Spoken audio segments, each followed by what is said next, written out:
দিলেন কেন? আপনারা জনগণ থেকে ভাড়া বেশি নিবেন কেন? হ্যাঁ? আপনি গায়ে দিলেন কিসের জন্য? এখানে গোল্ডেন লাইনে কিছু কর্মচারীরা তারা আমাকে বাজেভাবে গালিগালাজ করে, শুধু তাই না, তারা আমার গায়ে পর্যন্ত হাত তুলছে।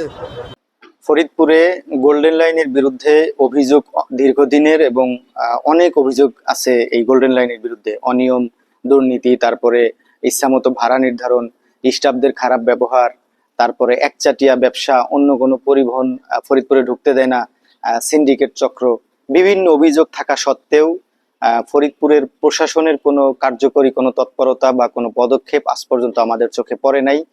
এবং এই গোল্ডেন লাইন কর্তৃপক্ষেরও কোনো পরিবর্তন আসে নাই বা আমাদের চোখে পড়ে নাই। তো আমার প্রশ্ন যে ফরিদপুরবাসী কি এভাবেই সারা জীবন এই একটা কোম্পানির কাছে, একটা পরিবহনের কাছে জিম্মি থাকবে, নাকি প্রশাসন কোনো ব্যবস্থা নিবে, কার্যকরী কোনো ব্যবস্থা গ্রহণ করবে? সম্প্রতি একজন সাংবাদিক ভাড়া বেশি নেওয়ার প্রতিবাদ করায় তার উপর হামলা করা হয়েছে এবং শারীরিকভাবে তাকে লাঞ্ছিত করা হয়েছে।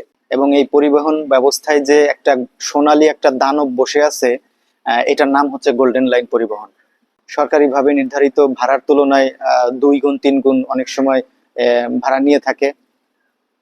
তারপরে এগুলোর বিরুদ্ধে যদি কেউ প্রতিবাদ করে তাহলে শারীরিকভাবে লাঞ্ছিত হতে হয়, গালিগালাজ এবং হুমকি ধামকির সম্মুখীন হতে হয়।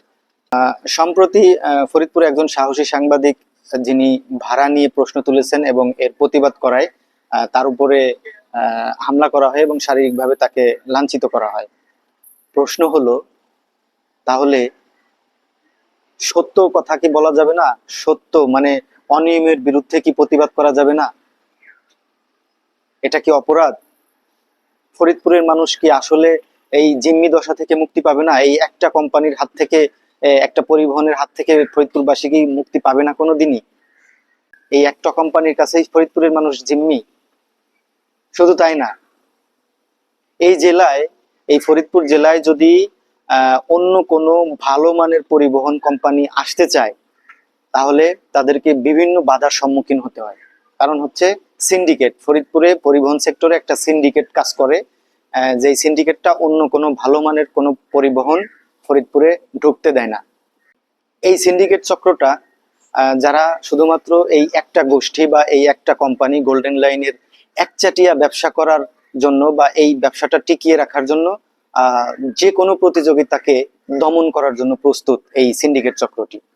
তাহলে আমার প্রশ্ন, এই গোষ্ঠীটি কারা? এরা কি প্রশাসনের ঊর্ধ্বে, সরকারের ঊর্ধ্বে? কারা এর পিছনে আছে? প্রশাসন কেন চুপ? ফরিদপুরের মানুষের কথা বলা উচিত।